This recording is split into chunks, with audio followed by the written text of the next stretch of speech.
नमस्कार दोस्तों, स्वागत है आपका न्यूज़ का साइंस यूट्यूब चैनल में। आज के इस वीडियो में हम देखने वाले हैं ऑयल रिफाइनरी के बारे में। तो इधर मैप बना हुआ है भारत का, जिसमें मैंने ऑयल रिफाइनरी के बारे में बताया है। काफ़ी इंपॉर्टेंट ये वीडियो है। और हालांकि मैंने इसके पहले इंडियन ज्योग्राफी के अंतर्गत ये टॉपिक मैंने नहीं बताया था, और इससे पहले मैंने हालांकि पाइपलाइन के ऊपर बनाया था, जिसमें मैंने कुछ ऑयल रिफाइनरी की मैंने चर्चा की थी। लेकिन आज के इस वीडियो में हम देखने वाले हैं ऑयल रिफाइनरी के बारे में। तो ऑयल रिफाइनरी में मैं बता दूं कि वैसे तो भारत के मैप में जितनी बनी हुई है मुख्य मुख्य से, इनको आप याद रखिएगा। यही जो है, यही परीक्षा में बार बार इनसे प्रश्न पूछा जाता है। हालांकि इसमें भी कुछ इंपॉर्टेंट है, उनकी भी चर्चा अभी हम करेंगे। तो ये मैप आप लेकिन जरूर बना लीजिएगा। अब देखिए, ऑयल रिफाइनरी के कुछ फ़ायदे भी हैं, नुकसान भी हैं। अगर जो फ़ायदे की बात करेंगे तो फ़ायदा जो है वो मुख्य रूप से जब हम देखेंगे तो फ़ायदा आर्थिक रूप से है। आर्थिक रूप से इनका फ़ायदा होता है, और लेकिन नुकसान पर्यावरण की दृष्टि से इनका नुकसान भी होता है। हालांकि पर्यावरण की दृष्टि से जब हम देखेंगे तो इनमें काफ़ी ज़्यादा नुकसान रहेगा पर्यावरण के, क्योंकि आप देखिए जब मथुरा की बात करेंगे तो मथुरा ऑयल रिफाइनरी की जब हम बात करेंगे तब कहते हैं कि उससे ताजमहल को नुकसान हो रहा है वो, क्योंकि अब ऑयल रिफाइनरी वगैरह से देखिए तो बहुत सारी गैसें वगैरह निकलती हैं। गैसों के निकलने की वजह से उनसे काफ़ी ज़्यादा पोल्यूशन होता है। और बाकी सिर्फ गैसों की बात ना करके उनका जो कचरा वगैरह ये सब चीज़ें निकलती हैं तो मृदा प्रदूषण के लिए भी जिम्मेदार है।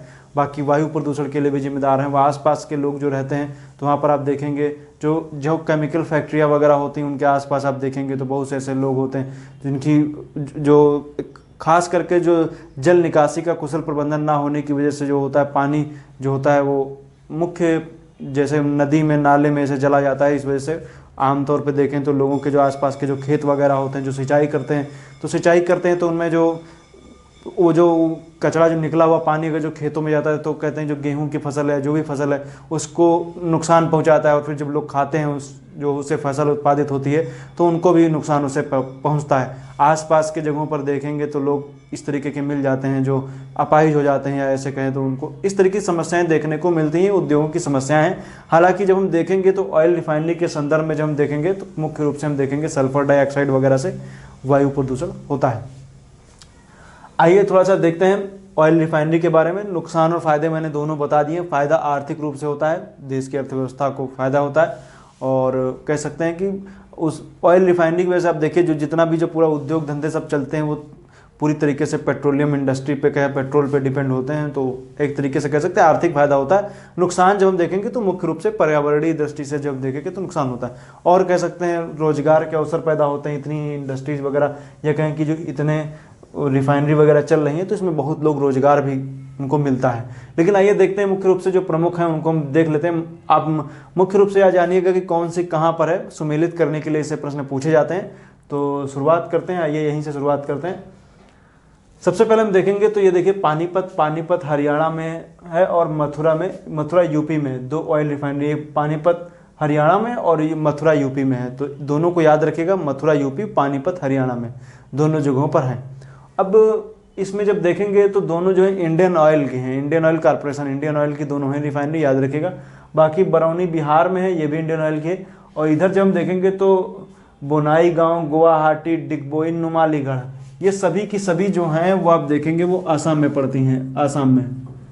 तो याद रखिएगा वो बोनाईगांव, गुवाहाटी, डिगबोई, नुमालीगढ़, ये सबको आप याद रखिएगा। सबकी सब जो है वो आसाम में पड़ती हैं। इंपॉर्टेंट है, इनको याद रखिएगा।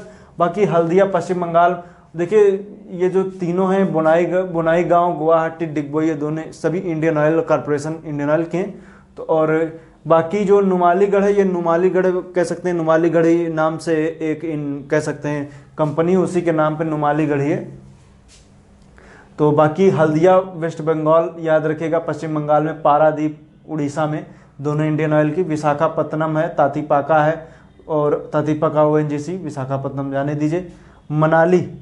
मनाली को जो हम देखेंगे तो मनाली जो है, ये मनाली वैसे तो जब देखेंगे तो मनाली तो पड़ता है हिमाचल प्रदेश में, एक टूरिस्ट स्पॉट है, लेकिन हिल स्टेशन एक तरीके से। बाकी मनाली जो ऑयल रिफाइनरी वो कहाँ है, तमिलनाडु में है। तो याद रखिएगा। वैसे मैं इनका इसलिए नहीं बताया क्योंकि छोटी छोटी कंपनियां हैं जो इनको चलाती हैं। जैसे चेन्नई वाली ले लीजिए, तो चेन्नई के नाम से ही एक कंपनी जो ये चलाती है, इस वजह से उनको आप ज़्यादा ध्यान मत दीजिए। लेकिन जो वैसे ओएनजीसी वगैरह इनको ज़्यादा जानने की ज़रूरत नहीं है। मुख्य रूप से आप यही जान लीजिए जो कौन सी कहाँ पर है। तो मनाली चेन्नई में है, चेन्नई में भी देखेंगे तो तमिलनाडु में है। तो मनाली चेन्नई याद रखिएगा। ऑयल रिफाइनरी पूछ ले मनाली कहाँ है, तो आप अगर जो मनाली आप हम हिमाचल प्रदेश लगा देंगे तो गलत हो जाएगा। तो मनाली चेन्नई में, नागापत्तनम तमिलनाडु में है। इधर हम देखेंगे तो कोच्चि केरल में, ये BPCL से कोई मतलब नहीं, याद रखना। केरल में है, कोच्चि में। तो एक ऑयल रिफाइनरी, एक मंगलौर में ONGC की है। मुंबई में देखेंगे तो यहाँ पर है, ये हिंदुस्तान पेट्रोलियम की है, और महाराष्ट्र। अब इसमें देखेंगे गुजरात में, तो गुजरात में काफ़ी ज़्यादा हमें देखने को मिलती है। एक है वादीनार, जामनगर और कोयली, 3 है। तो जिसमें से देखेंगे वादीनार और जामनगर रिलायंस इंडस्ट्रीज लिमिटेड की हैं, और कोयली इंडियन ऑयल कॉरपोरेशन की है। तो इंडियन ऑयल की है। बाकी आप देखिए तो जो ये जामनगर है, ये सबसे बड़ी है। सबसे बड़ी जो ऑयल रिफाइनरी है वो कौन सी है? वो जामनगर है। इसको याद रखिएगा, सबसे बड़ी ऑयल रिफाइनरी कौन सी है? जामनगर है। तो याद रखिएगा। बाकी इसमें से देखिए तो वादीनार और जामनगर ये दोनों तो प्राइवेट हैं, निजी क्षेत्र के, लेकिन कोयली जो है वो सार्वजनिक क्षेत्र के, इंडियन ऑयल कॉरपोरेशन के। और एक बाड़मेर राजस्थान में है, तो इसको याद रखिएगा, ये बाड़मेर ही पड़ेगा राजस्थान में। तो इसको आप याद रखिएगा, बाड़मेर राजस्थान में।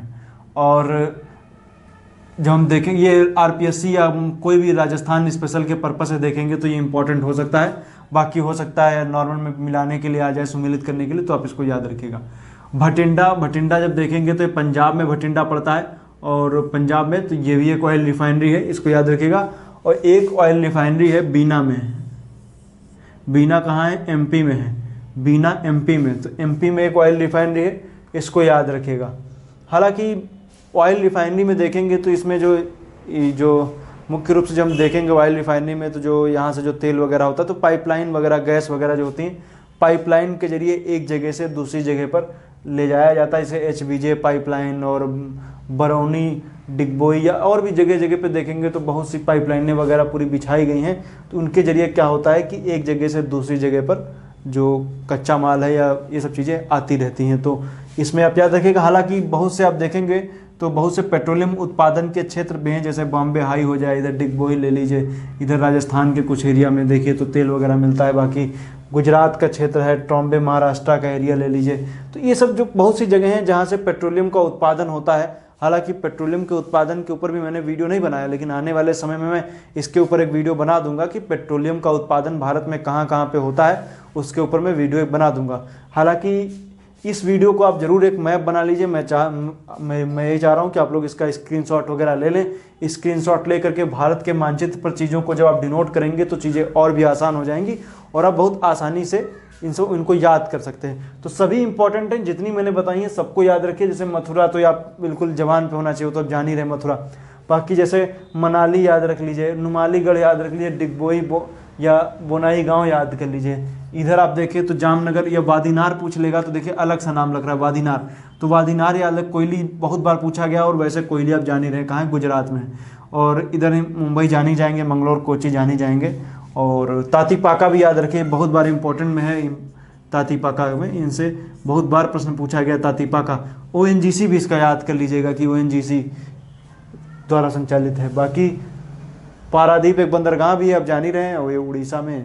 तो ये सब चीज़ें हैं। बाकी मिलेंगे नेक्स्ट वीडियो में, तब तक के लिए आपका बहुत बहुत धन्यवाद। ये काफ़ी इंपॉर्टेंट वीडियो था, नेक्स्ट वीडियो मिलेंगे। आज के लिए इतना ही। वीडियो देखने के लिए पुनः एक बार आपका बहुत बहुत धन्यवाद।